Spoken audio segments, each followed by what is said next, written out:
Trump issues powerful order to take down Soros groups. Liberals are furious. When your ultimate goal is the destruction of America, you cannot stand a patriot like President Trump.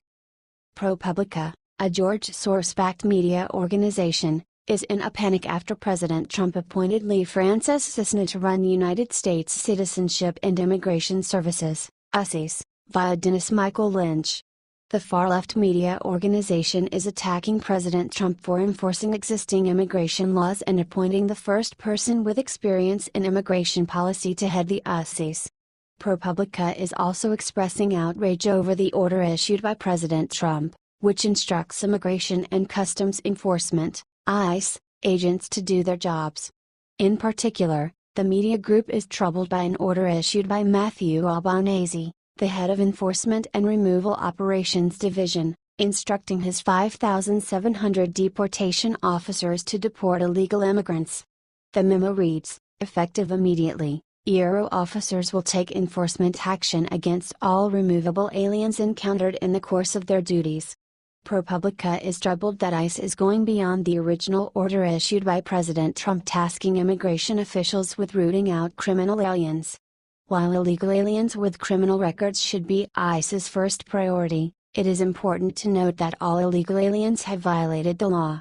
George Soros is a megalomaniac billionaire who disguises himself as a caring progressive. The former Nazi and hedge fund director makes his money by betting against thriving economies before attempting to undermine them. Soros made his biggest score when he broke the Bank of England in 1992. Generating over £1.5 billion, via The Independent. Now, George Soros is attempting to do the same thing in America. The hedge fund billionaire has made a $55 billion bet, or short, in the hopes that the American economy would fail. To further the destruction of America, Soros funds politicians and organizations that undermine the fabric of American society, via MarketWatch.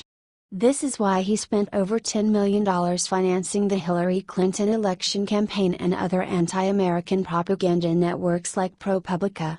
President Trump should launch an investigation into the nefarious habits of George Soros before the billionaire's bet can be realized. What do you think about this comment?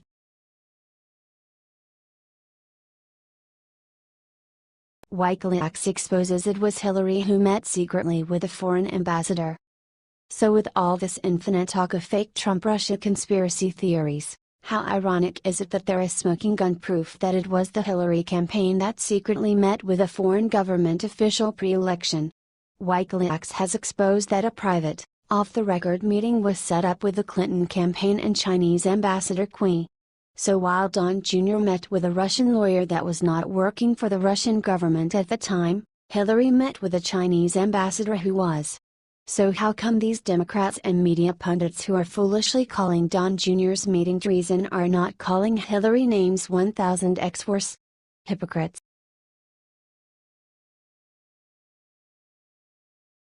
At slain cop's funeral, NIPT boss brings cops to their feet with one question for anti-cop protesters.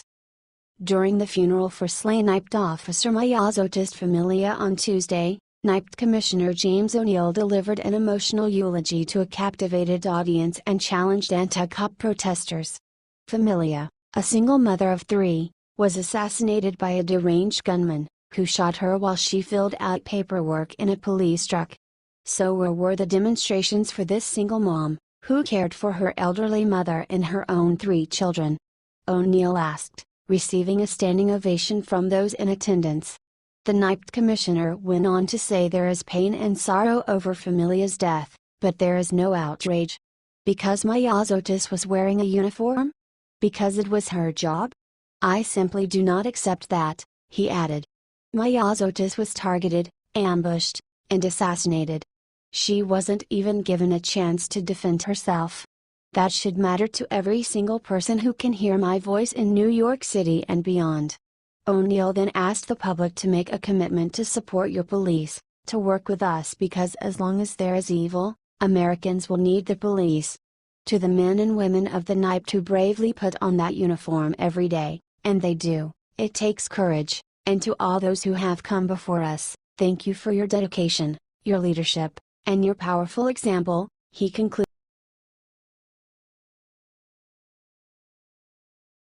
Liberals blocked a car. Soon found out it was a diplomatic vehicle. A video shared on Facebook this month has gone viral, showing some German protesters learning the hard way that blocking a diplomatic vehicle is not a smart idea. In the incident that happened in Hamburg, Germany, the protesters made a human wall to spread some kind of message, but unfortunate for them they had stopped a diplomatic vehicle. This year's G20 summit in Hamburg awoke a series of protests, that some of them were violent and the security that had a job to protect the lives of diplomats weren't happy at all. They showed that there is only one way to break up a roadblock that refuses to break up, and that is to step on the gas. The driver warned the protesters but they didn't seem to care, they just clapped. The driver lost his patience because the protesters didn't want to break up, so he ran the barricade and smashed one bicycle in the way. In the United States is the same story. The protesters who are blocking the streets are not that innocent, they are disturbing people's lives and sometimes that can be harmful. Please share this post on Facebook. I think the driver did the right thing. What is your opinion on this? Scroll down to comment below.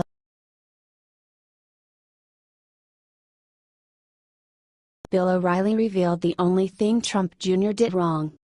The story describing the meeting between a Russian lawyer and the staffers from Trump's campaign during the 2016 election cycle was only an interesting story, but Donald Trump Jr. should have revealed the meeting sooner, said former Fox News host Bill O'Reilly. O'Reilly posted a video on his website saying, "So the story is that Donald Trump Jr. and his brother-in-law Jared Kushner and Paul Manafort, who for a short time managed the Trump campaign, met with a Russian attorney who knows people in the Kremlin shortly after the Indiana primary, which pretty much sewed everything up for Trump as the Republican nominee. Now, the story is interesting," O'Reilly said. "It's interesting. Is it any more than that? No, not at this point." O'Reilly pointed out that few cable news channels describe Trump Jr.'s meeting differently. But if you look at CNN and MSNBC, O'Reilly said, "Oh, Russian collusion. All of that. Okay, fine. You knew they were gonna do it," he said. "You knew the reason the New York Times dropped it when Trump came back was thinking of another news cycle here, they could resume the Russian collusion narrative. That's what's in play. Keep it going, keep it alive. Now, I don't know what happened," he said. Trump Jr. says he met with a woman because she said she had some kind of dirt on Hillary Clinton. And so they met with her, and she didn't have anything and they talked Russian adoption for 20 minutes, and everybody split. Okay, did that happen? He asked. Is that true? I have no blank an idea. That's what Trump Jr. says. He should have said it 3 months ago. You know, get it all out. Any Russian restaurant. Any Russian movie. Anything. Get it out. The New York Times published the story about Trump Jr.'s meeting Sunday, awaking some Trump critics to accuse Trump Jr. of committing treason. Since this story emerged, Trump Jr. hired a legal counsel and denied the allegations, saying that the meeting was only an effort to get opposition research, which all campaigns do. The meeting was uncovered when Kushner revised his declarations on a form required to gain security clearance. Kushner added previously unrevealed meetings, including the one with Trump Jr., Manafort and the Russian lawyer. Please share this post on Facebook if you agree with Bill O'Reilly. What is your opinion on this? Scroll down to comment below.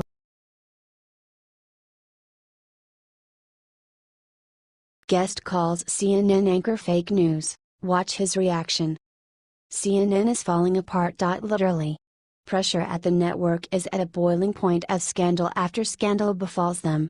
Numerous leaders at CNN have been caught on hidden camera clearly stating that they make up news and report regularly on news they know to be false. Writers have been forced to resign and hosts have simply lost it on live television. Don Lemon, a host of CNN Tonight, had a complete breakdown and outburst when patrons of his show tried to bring up the fake news the network has been perpetuating and confront him on some of the issues at hand. Lemon dramatically explodes and then leaves the set. Watch video here. Lemon has made no secret of his disdain for President Donald Trump, taking shots at him every chance he gets.